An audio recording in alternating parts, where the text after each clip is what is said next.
Hey guys, I'm back with the Giver audiobook and explanation. This time I will be talking about Chapter 3. Oh, look! Lily squealed in delight. Isn't he cute? Look how tiny he is, and he has funny eyes like yours, Jonas. Jonas glared at her. He didn't like it that she had mentioned his eyes. He waited for his father to chastise Lily, but father was busy unstrapping the carrying basket from the back of his bicycle. Jonas walked over to look. It was the first thing Jonas noticed as he looked at the new child peering up curiously from the basket. The pale eyes. Almost every citizen in the community had dark eyes. His parents did, and Lily did, and so did all of his group members and friends. But there were some exceptions. Jonas himself, and a female five who he had noticed had the different lighter eyes. No one mentioned such things. It was not a rule, but was considered rude to call attention to things that were unsettling or different about individuals. Lily, he decided, would have to learn that soon, or she would be called in for chastisement because of her insensitive chatter. Father put his bike into its port. Then he picked up the basket and carried it into the house. Lily followed behind, but she glanced back over her shoulder at Jonas and teased, "Maybe he had the same birth mother as you." Important notes to note down. It doesn't seem like most people use cars. Seems like they ride bicycles instead. Jonas noticed Gabriel's pale eyes first. Jonas had pale eyes too. They are both different from the rest of the citizens of their community.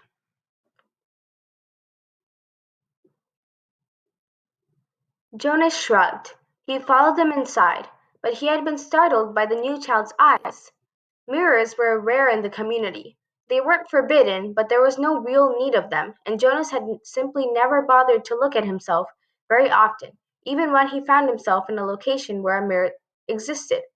Now, seeing the new child and its expression, he was reminded that the light eyes were not the only rarity, but gave the one who had them a certain look. What was it? Depth, he decided, as if one were looking into the clear water of the river, down to the bottom, where things might lurk which hadn't been discovered yet. He felt self-conscious, realizing that he, too, had that look.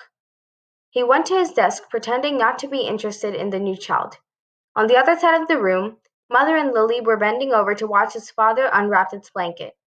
"What's his comfort object called?" Lily asked, picking up the stuffed creature which had been placed beside the new child in his blanket. Father glanced at it. "Hippo," he said. Lily giggled at the strange word.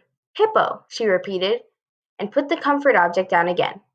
She peered at the unwrapped new child, who waved his arms. "I think new children are so cute," Lily sighed. "I hope I get assigned to be a birth mother." Important points to note down. What hides within Jonas that we haven't discovered yet? What happened to the animals in their community? Why are hippos and elephants considered imaginary creatures? Lily wishes to be assigned birth mother as her job. How will her family react to that statement? "Lily," Mother spoke very sharply, "don't say that. There's very little honor in that assignment." "But I was talking to Natasha. You know the 10 who lives around the corner? She does some of her volunteer hours at the birthing center, and she told me that the birth mothers get wonderful food, and they have very gentle exercise periods, and most of the time they just play games and amuse themselves while they're waiting. I think I'd like that," Lily said petulantly. "3 years," Mother told her firmly. "3 births, and that's all. After that they are laborers for the rest of their adult lives, until that day that they are entering the house of the old. Is that what you want, Lily? 3 lazy years, and then hard physical labor until you are old?" "Well, no, I guess not," Lily acknowledged reluctantly. Father turned the new child onto its tummy in the basket. He sat beside it and rubbed its small back with a rhythmic motion. "Anyway, Lily Billy," he said affectionately, "the birth mothers never even get to see the new children. If you enjoy the little ones so much, you should hope for an assignment as nurturer." Important points to note down. There is no honor in being a mother? Why? They treat the birth mothers well for only 3 years, and then they are considered laborers. Lily reconsiders her opinion based on her mother's statement. In their community, parents do not have their own child, but they are assigned a child. When you're an 8 and start your volunteer hour, you can try some at the nurturing center, Mother suggested. Yes, I think I will, Lily said. She knelt beside the basket. What did you say his name is? Gabriel? Hello, Gabriel, she said in a sing-song voice. Then she giggled. Oops, She whispered, I think he's asleep. I guess I'd better be quiet. Jonas turned to the school assignments on his desk. Some chance of that, he thought. Lily was never quiet. Probably she should hope for an assignment as a speaker so that she could sit in the office with the microphone all day, making announcements. He laughed silently to himself, picturing his sister droning on in the self-important voice that all the speakers seemed to develop, saying things like, Attention!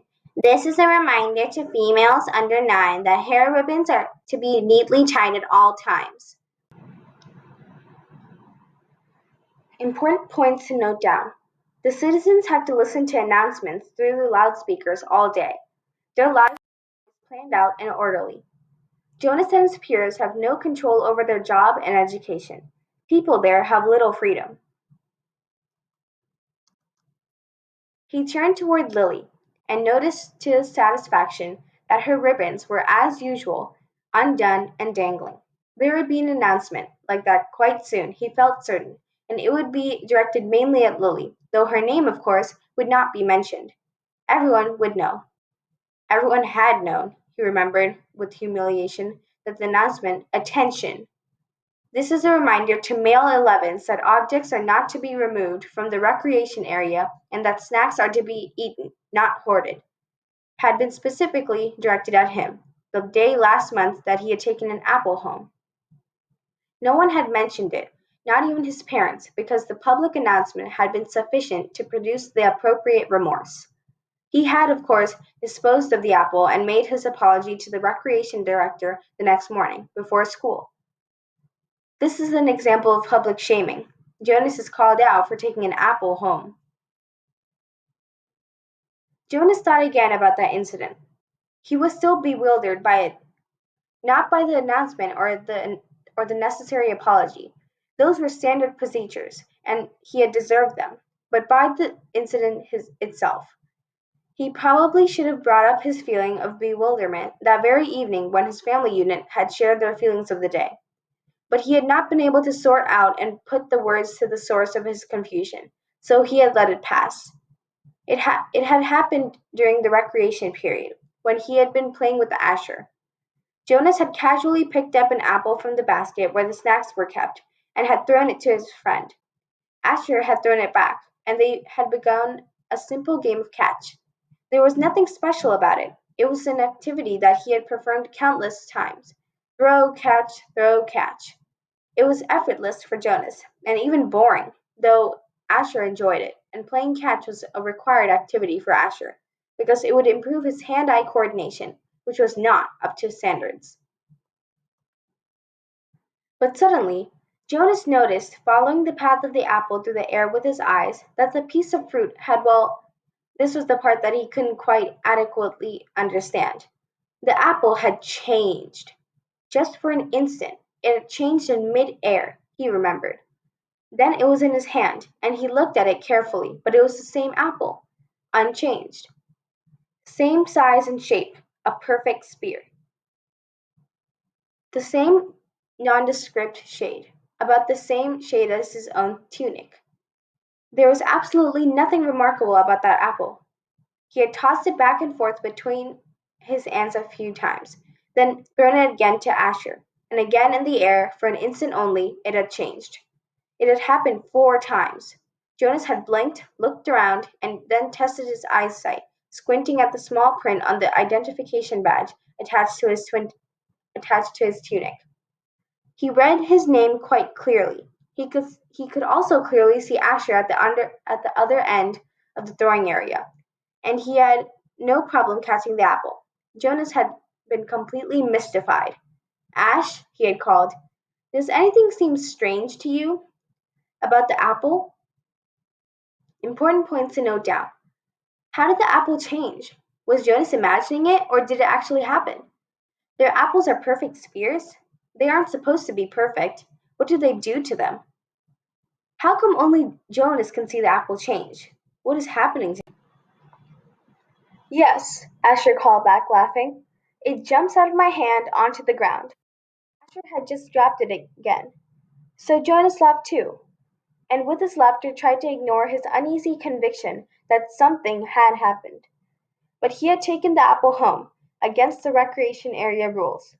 That evening, before his parents and Lily arrived at the dwelling, he had held it in his hands and looked at it carefully. It was slightly bruised now, because Asher had dropped it several times. But there was nothing at all unusual about the apple. He had held a magnifying glass to it. He had tossed it several times across the room, watching, and then rolled it around and around on his desktop, waiting for the thing to happen again. But it hadn't. The only thing that had happened was the announcement later that evening over the speaker, the announcement that had singled him out without using his name, that had caused both of his parents to glance meaningfully at his desk where the apple still lay. Now, sitting at his desk, staring at his schoolwork as his family hovered over the new child in its basket, he shook his head, trying to forget the odd incident. He forced himself to arrange his papers and try to study a little before the evening meal. The new child, Gabriel, stirred and whimpered, and father spoke softly to Lily, explaining the feeding procedure as he opened the container that held the formula and equipment. The evening proceeded as all evenings did in the family unit, in the dwelling, in the community.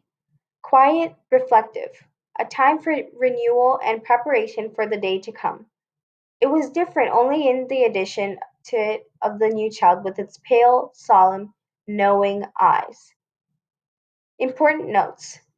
Jonas took the apple home out of curiosity, because he saw it change somehow in front of his eyes, even though it wasn't supposed to. That is the end of Chapter 3 of The Giver. Thank you all so much for reading. Subscribe and hit the like button if you want more presentations or videos like this one. Stay tuned for Chapter 4 coming up next week. Bye!